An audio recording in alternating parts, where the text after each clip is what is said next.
Hi guys, இது யாருன்னு தானே பார்க்குறீங்க. நம்ம யமன் ப்ரோ இருந்தார்ல, அவர் தான் காய்ஸ். ஓவராய் பேசிட்டு இருந்தார். நம்ம கூடயே இருந்துட்டு துரோகம் பண்ணிட்டு போயிட்டாரு காய்ஸ். கொஞ்ச நாளாக சண்டை வந்துச்சு, ஒரு சண்டை. அதுலேருந்தே இப்படி தான் காய்ஸ் பண்ணிட்டுருக்காரு. அதனாலேயே வந்து வாடா ரூமாச்சு பாட்டு அப்படின்னு சொல்லி உள்ளே கூப்பிட்டு போயிட்டேன் காய்ஸ். ஒரு ரவுண்டு கூட ஓடல காய்ஸ், எல்லா ரவுண்டுமே அடிச்சிட்டேன். நீங்கள் பார்த்தீங்கனாலே தெரியும் பாருங்களேன். ஒரு லைக்கும் ஒரு சப்ஸ்கிரைப் மட்டும் பண்ணிட்டு பாருங்க காய்ஸ், கொஞ்சம் எனக்கு மோட்டிஃபிகேஷனாக இருக்கும்.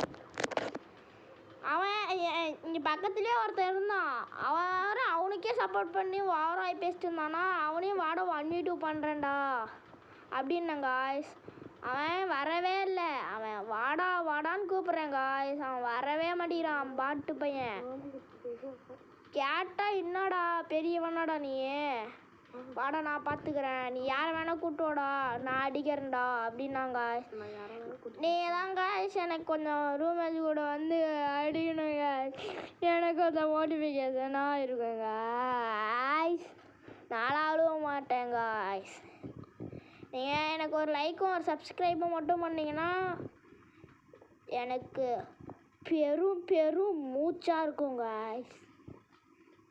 பாருங்களேன், இந்த வாட்டி தான் மறக்கவே முடியாது பாருங்கள். அவனுக்கு அவனை